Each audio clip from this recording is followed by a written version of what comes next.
ध्रुव जी की तपस्या 5 महीने की थी, लेकिन 5 महीने में भगवत प्राप्ति की उत्कंठा, उत्कंठा मतलब, उत्कंठा किसे कहते हैं?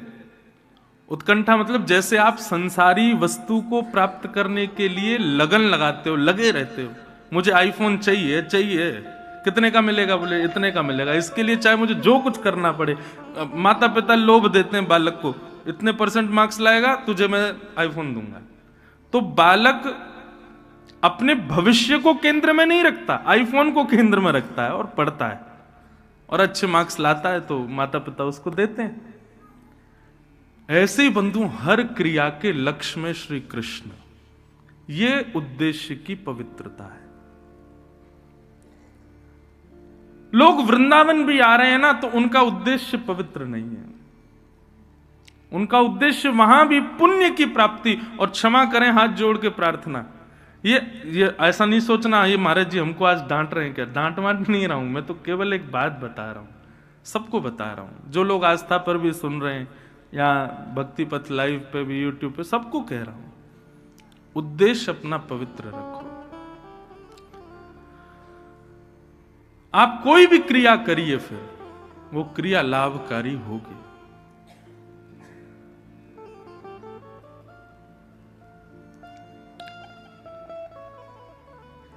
पांच 5000 वर्ष की तपस्या से ठाकुर जी नहीं मिले, 5 महीने की तपस्या में ठाकुर जी प्रकट हो गए। क्यों? क्योंकि ध्रुव की तपस्या में उत्कंठा बहुत थी, तड़प बहुत थी ठाकुर जी से मिलने की। स्वामी विवेकानंद ने पूज्य श्री रामकृष्ण परमहंस जी से जाकर के कहा मुझे भगवान से मिलाओ। रामकृष्ण परमहंस बोले 100 माला करके आओ, भगवान मिलेंगे। स्वामी विवेकानंद जल्दी जल्दी 100 माला करके आ गए। बोले गुरुजी 100 माला हो गई, भगवान नहीं मिले मुझे। बोले 1000 माला करो फिर मिलेंगे। 1000 माला जल्दी जल्दी कर दी, बोले भगवान नहीं मिले।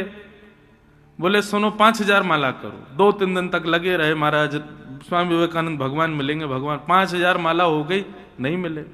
गुरुजी आप बता नहीं रहे भगवान कैसे मिलेंगे। रामकृष्ण परमहंस लेकर के गए गंगा के तट पर और कहा वस्त्र उतारो, डुबकी लगाओ। बोले क्यों? बोले भगवान से मिलवाता हूं तुमको। जैसे डुबकी लगाई तो विवेकानंद जी का सर डुबो दिया रामकृष्ण परमहंस ने। जैसे ही सर डुबोया तो छटपटाने लगे, व्याकुल हो गए। थोड़ी देर में जब हाथ हटाया तो बाहर आए, श्वास लेने लगे, पानी वानी पी गए थे, खांसने लगे। बोले गुरुजी आपने क्या किया? मेरा सर क्यों डुबा दिया आपने?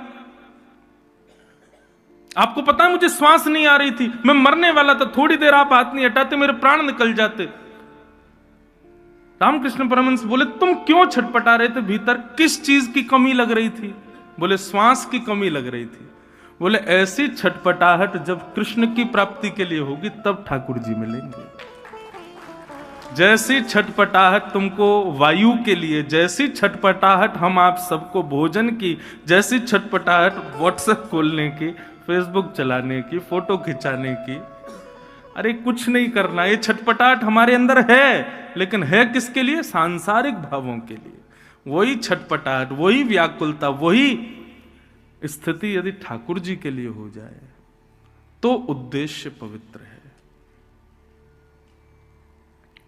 यहां पर बैठे आप सब में अधिकतर, ठीक है सबका होगा भाव, लेकिन किसी का यह भाव नहीं होगा कि 6 दिन के इस भागवत के प्रसंग में मुझे ठाकुर जी के प्रत्यक्ष दर्शन हो जाएं। ऐसे भाव से कोई बैठा है? नहीं बैठे तो अब बैठो। वृंदावन है भैया, यहां आप कथा सुनने आ गए हो, ये बहुत बड़ी श्री जी की कृपा है आपके ऊपर। मैं भी सुना रहा हूं, ये भी मेरे, हम कथा वक्ता जरूर हैं, लेकिन वृंदावन में ही कथा नहीं कह पाते, सब जगह कहते हैं। तो वृंदावन में कहने का अवसर मिल रहा है तो मुझ पर भी कृपा है श्री जी की, आप पर भी कृपा है कि आप बैठे हो। बस अपना उद्देश्य पवित्र कर लो कि हम कथा सुने और जब जाएं यहां से, कभी निधिवन जाएं, सेवा कुंज जाएं, बिहारी जी जाएं, राधा वल्लभ राधा रमण जाएं, जहां भी जाएं, कभी ऐसी कृपा हो, छटपटाहट ऐसी रहे कि अब जो आगे गली आएगी उसमें मुड़ते ही हमको कहीं श्याम सुंदर दिख जाए। अब हम जैसे आगे जाएंगे तो वहां हमको कहीं ठाकुर जी के दर्शन हो जाएं। अब जैसे ही हम ये रिक्शा से उतरें तो वहां श्री जी की कोई झलक दिख जाए। ऐसी छटपटाहट, ऐसी उत्कंठा हृदय में होनी चाहिए वृंदावन आए हो तो।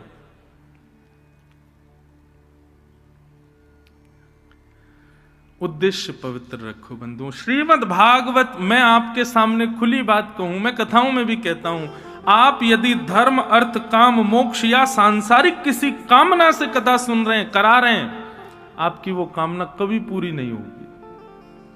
श्रीमद् भागवत से केवल एक कामना रखो, और वो क्या है? इस त्रिभंग ललित श्याम सुंदर हमें प्राप्त हो जाए, बस और कुछ नहीं चाहिए। निश्चित मानिएगा, हमारी बात पर विश्वास कर लीजिएगा, अन्य भाव आपके पूर्ण नहीं होंगे, लेकिन ठाकुर जी की प्राप्ति के लिए आपने एक कथा भी यदि श्रवण की तत्परता से, तो 7 दिन के अंदर ठाकुर जी की एक झांकी कहीं ना कहीं दिख जरूर जाएगी। और बता दें कैसे दिखेगी। सबसे पहले ठाकुर जी जब मन बनाते हैं किसी से मिलने का, तो स्वप्न में आते हैं। सबसे पहले स्वप्न में दर्शन होता है ठाकुर जी का।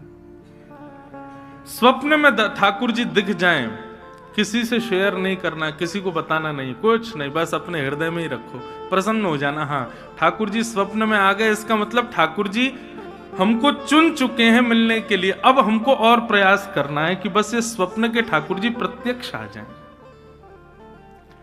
स्वप्न दर्शन के बाद अनुभव होगा, अनुभूति होगी, ऐसा लगेगा कि यहां ठाकुर जी हैं, यहां ठाकुर जी हैं। कोई पत्थर देखोगे उसकी आकृति में ठाकुर जी, बादल देखोगे तो उसकी आकृति में ठाकुर जी।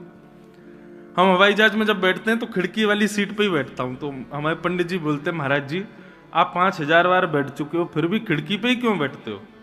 मैंने कहा, मैं बादलों की आकृति देखता हूं, कभी कभी ठाकुर जी दिख जाते हैं। उस आकृति में कभी कभी ऐसा लगता है शामा शाम कहीं दिख जाएं, इसलिए खिड़की की तरफ बैठता हूं कि आकृतियां वो देखता रहूं। हमारी हर स्थिति, हर भाव ऐसे हो जाएं बंधुओं कि नकारात्मकता कहीं ना रहे। घर से निकलते छींकते हैं तो लोग पानी देते, पानी पियो, अशुभ है। नहीं, वैष्णवों के लिए कुछ अशुभ नहीं होता। जिसके चित्त में ठाकुर जी हैं उसके लिए सब चीज भावुक है, सब चीज अच्छी है। मीराबाई ने ब्याह के बाद कभी श्रृंगार नहीं किया, एक दिन श्रृंगार करके आई, परम सुंदर श्रृंगार किया, और उसी दिन उनके पति की मृत्यु हो गई। लोग कहने लगे ये अशुभ है, आज श्रृंगार किया तो आज पति नहीं प्राण त्याग दिए। पर नहीं, वैष्णव की कोई भी क्रिया अशुभ नहीं होती। सांसारिक व्यक्ति की हर क्रिया में भय बना रहता है, कुछ गड़बड़ी ना हो जाए, कुछ अशुभ ना हो जाए, कुछ गलत ना हो जाए। वैष्णव की कोई क्रिया गलत नहीं होती, उसकी हर क्रिया में सकारात्मकता होती। इसलिए भैया और कोई उद्देश्य मत रखो, श्रीमद् भागवत जी से एक ही चीज मांगो कि बस हमको ठाकुर जी मिल जाए। 2024 का एक ही प्रण ले लो, आप कहीं भी जाओ, कुछ भी मांगो, कुछ भी करो, जो भी आपके मन में है। पर अब 2024 में हमारी कई एक बात मानना, किसी भी तीर्थ में जाओ, धाम में जाओ, कोई अनुष्ठान कराओ, संकल्प करो, कुछ भी करो, हर जगह एक ही कामना करो, बस श्याम सुंदर हमको मिल जाए, एक बार मिल जाए, ठाकुर जी हमको एक बार दर्शन दे दें बस। तो स्वप्न दर्शन, फिर अनुभव दर्शन, अनुभूति होगी, आकृतियां कुछ भी होंगी, आपको दिखेगा कि नहीं ये तो ठाकुर जी हैं। ये देखो ना, ऐसा लग रहा है कि श्याम सुंदर खड़े हैं, बंशी बजा रहे हैं, ऐसी आकृतियां दिखेंगी। और तीसरा होगा प्रत्यक्ष दर्शन, ठाकुर जी आके सामने खड़े ही हो जाएंगे, फिर आंखें मीड़ना, नोचना, देखना कि हाँ नहीं मैं उठा ही हुआ हूं, ठाकुर जी खड़े सामने। स्वप्न दर्शन प्रथम सिद्धि है भगवत प्राप्ति की। तो बस उद्देश्य शुद्ध रखो।